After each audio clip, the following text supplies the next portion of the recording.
The state of Ohio has made national news this week after an audit showed a major problem with non-citizens registered to vote in that state. With less than 3 months to go before Californians go to the polls, we reveal a much worse problem with the integrity of California's elections that national news doesn't seem to want to cover. We got the details and how you can join the fight to restore integrity to California's elections coming up.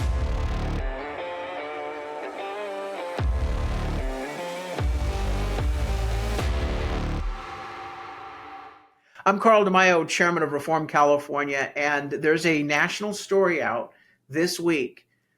Headline: Ohio purging hundreds of non-citizens from state voter rolls amid a 2024 election audit.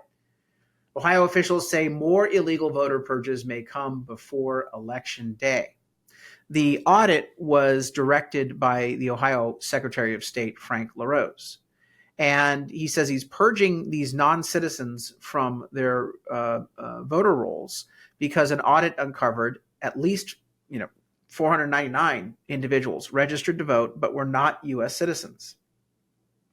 Now, the individuals went into the Ohio Bureau of Motor Vehicles because Ohio has a form of motor voter not anywhere near what California has. California has a complete dumpster fire approach to motor voter, and more on that in just a minute.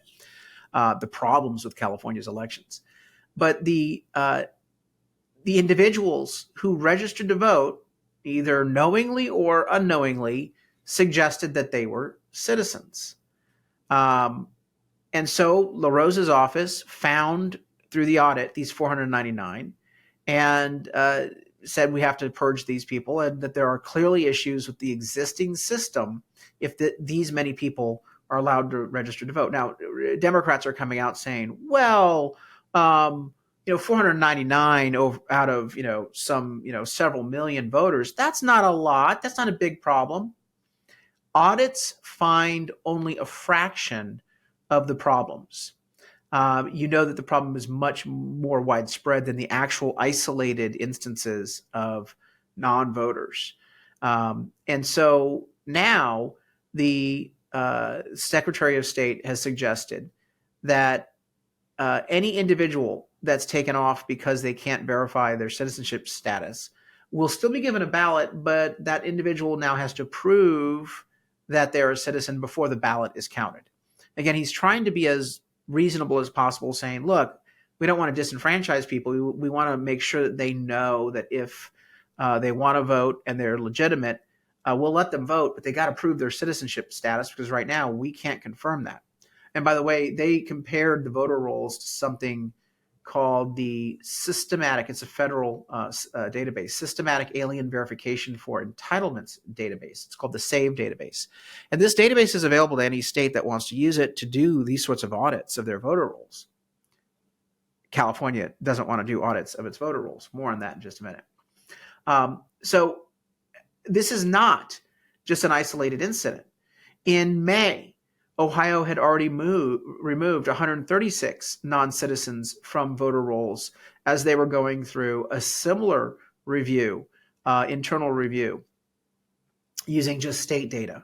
And so we're talking about, several hundred people. Each time they take a look at the voter file, they're finding these problems. So we ask the question, if Ohio, with a relatively good, clean, system for voting, if they're having this big of a problem with non-voters slipping through the system, what about California? Well, California is not doing an audit of citizens and citizenship status. They don't want to kick the tires. They don't want to ask that question because they know what the answer is going to be, and they want, in my opinion, that these state officials, these liberal Democrats, want to put everyone on the voter registration rolls that they can possibly get out there. They don't want to remove people who even move out of the state. And so the Transparency Foundation in 2022, actually they did this in 2023, but they started it in 2022, conducted an independent audit of California's 2022 election. Here's the final report they issued in June of last year. The media didn't want to pay any attention to this, but this is a bombshell report, and you can get it at the website electionintegrityca.com. That's electionintegrityca.com. Audit reveals evidence of voter fraud in California's 2022 election. California receives failing grades on election integrity scorecard and reflects worst election practices in the nation. Worse than Ohio. And I can tell you this right now. This was a report that was issued in June of 2023. We're now 14 months later, and state officials have done absolutely nothing to address the flaws, the weaknesses, the failings that the Transparency Foundation audit team identified in election practices. So what they did is they came up with a scorecard of 10 criteria, and they looked at different elements of the California election system. And again, California failed 9 out of 10. On the first one of public trust and confidence, the audit showed that voters in California actually don't have confidence in California elections. And if you look at polling, 52% of California voters said that election security is under threat. And only 35% of California voters, and this includes Democrats, said that the election security in California was, quote, strong. 60% of California voters said that people voting or casting ballots illegally was a, quote, threat. And 39% of California voters said it's a major threat. It's a major threat in their mind that people are out there illegally voting. You cannot have a healthy democracy with that low level of confidence in the election system. And the media doesn't want to report that out here in California. They pretend like, oh, everything is fine. The only people talking about election integrity are Republicans who are sour grapes for losing elections. The second criteria that the state failed on, they don't accurately maintain voter lists. And from there, it identified a number of factors. First, they did a review of the practices, and they showed that state officials do not properly remove people who moved out of state under the VoteCal system. In fact, VoteCal does not allow the functionality for counties to remove people who left the state of California. And they've spent millions, tens of millions of dollars on this database, and it still is not working. Since 2010, more than 6.6 million Californians moved out of the state. Many of those people are still registered to vote. That's where you're getting all these orphan ballots that are out there. And what's an orphan ballot? We do know that about 9.2% of ballots being mailed out are erroneous.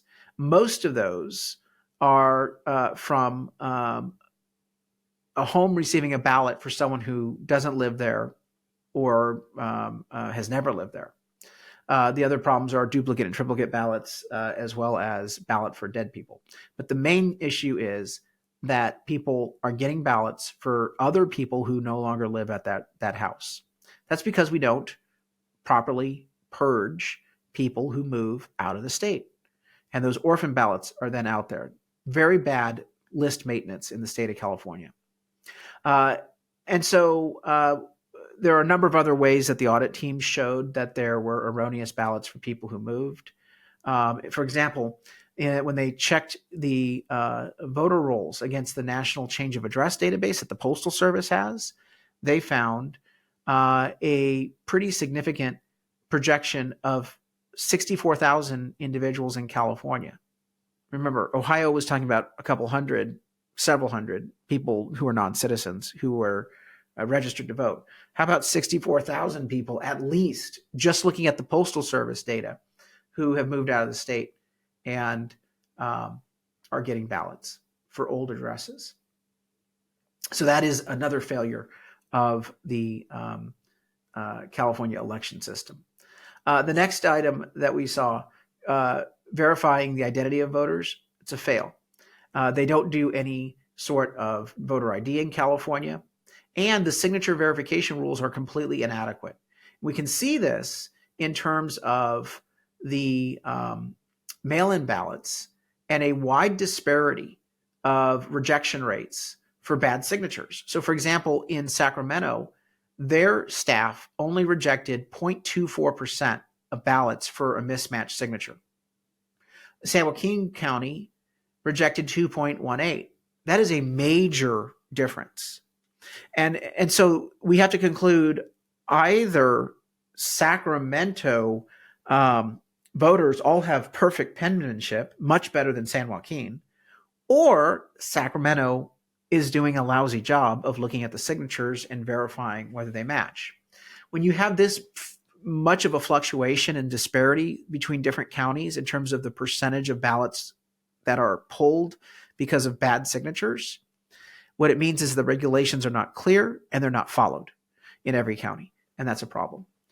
And so the signature reviews are not done properly. Criteria 4 is similar to Ohio. California does not verify citizenship, and there's a couple things on this front. One is it's the honor system at motor voter at California DMV. So people are not asked for citizenship paperwork, and there's no audit or mandatory review of eligibility. It's just the honor system. And it's easy for someone who is not a citizen to, again, I'm not saying they did it on purpose, but find themselves mistakenly registering themselves onto the voter rolls. It's confusing. And I'm saying that with all benefit of the doubt. We also know that the jury summons that comes from the voter registration rolls, jurors get these summons, and the number one reason why people say that they can't serve on jury is I'm not a citizen. And yet the jury commissioners are barred from sharing that information with the registrar of voters, and we can't even use the Public Records Act to get copies of all these jury summonses to find out how many people on the voter registration rolls, because remember, all the jury summons come from the voter registration rolls. How many people said that they weren't a citizen? And why don't we remove those people? And what percentage are saying that they're not citizens? You can get a percentage just based on jury summons. And then you can say, well, if that's what the percentage is of people rejecting jury duty because they're not a citizen, the likelihood is the whole file has that percentage of contamination. Why isn't the media asking this question? You know why. Criteria 5, accessibility of voting, a fail because they've reduced dramatically the number of polling locations in California because they know conservative voters like to go to the polls in person in the last few hours of the election. They've reduced the number of polling centers, in some cases by 87% in San Diego County. And they say, well, because we do all mail-in ballots, people have multiple ways to go return their ballot. Well, a lot of conservatives like going in person, and I think the Democrats know that. And I think that's why they reduced the number of polling stations in California to suppress the vote, to make it long lines, to make it harder to vote on election day. That's why at Reform California, we encourage people to vote early in the first week. Don't contribute to those long lines. It also allows you to go verify that your ballot was actually received. And by the way, the Transparency Foundation has a poll proving that conservative voters prefer to vote in person versus liberal voters. And when you get rid of those polling stations, the argument can be made you are politicizing the accessibility of our elections in California, suppressing the vote. Criteria 6 is the IT security of election systems, a fail. I won't go into the nitty gritty on the cyber security fails in California, but it's in there. A lot of other states have the same problem. To be candid, it's not just California. Criteria 7, interference in elections. The interference in elections is actually the funding of left-wing groups to harvest ballots. That's what Transparency Foundation, I actually covered the other criteria in advance. But criteria 7 is interference in elections, and that's where the Democrats are using taxpayer funds to fund left-wing political organizations to go into Democrat vote-rich heavy areas to turn out those ballots to boost and goose their turnout. And they have examples of contracts that have been given to these nonprofit groups who are liberal to boost liberal turnout. Criteria number 8 is, the unbiased and accurate ballot titles. This is where Transparency Foundation slams California politicians for, surprise, surprise, false and misleading ballot titles on ballot measures that are written by politicians to manipulate voters into voting yes or no based upon what the politician desires, not based upon an honest read of the item on the ballot. That's one of the reasons why at Reform California, we urge you to sign up on our website. Go to reformcalifornia.org at the bottom, and we will send you our plain English voter guide the first week of October, just before ballots hit, so you know what you're voting on, that you get a plain English description of your state and local ballot measures, and that you won't be deceived and fooled by the California politicians, and you can share it with your friends. So sign up, your first name, last name, email, phone, and zip code. We will text you and email you that voter guide the first week of October.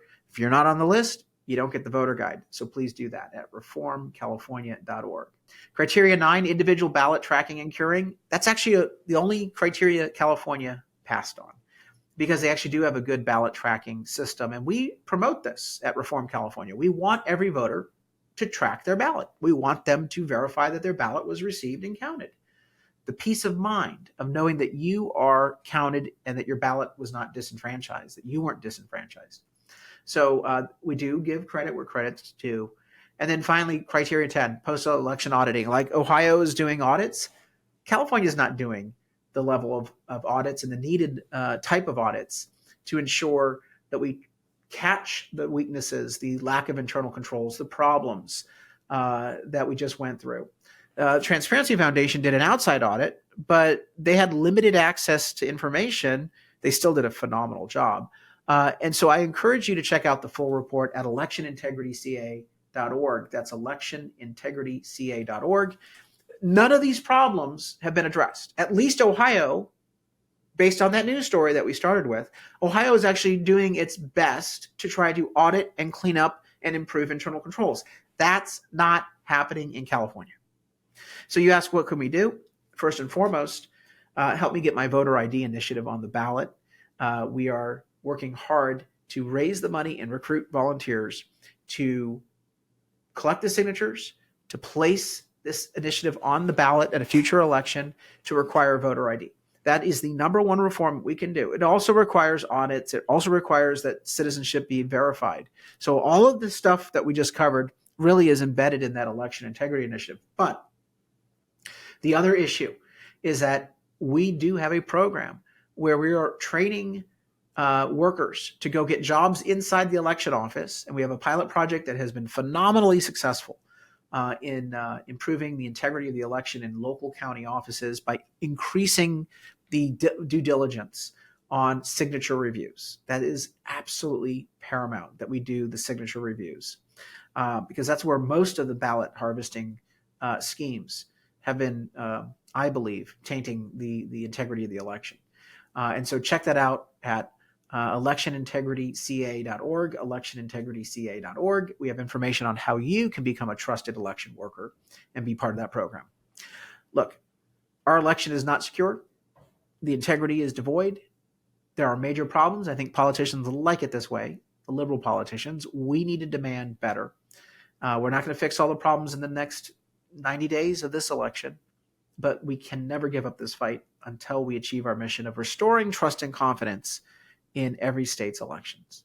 Until next time, Carl DeMaio, Chairman of Reform California. Help us break through the censorship of the liberal media. Like this video, subscribe to this channel, and smash that notification button so you can stay up to date on all the developments in California news and politics. Also, please visit the website, reformcalifornia.org, for ongoing news coverage and to join one of our campaigns in the fight to take back our state. If you can, please sign up as a volunteer or chip in a contribution. This episode of Reform California with Carl DeMaio, paid for by Carl DeMaio for State Assembly 2024.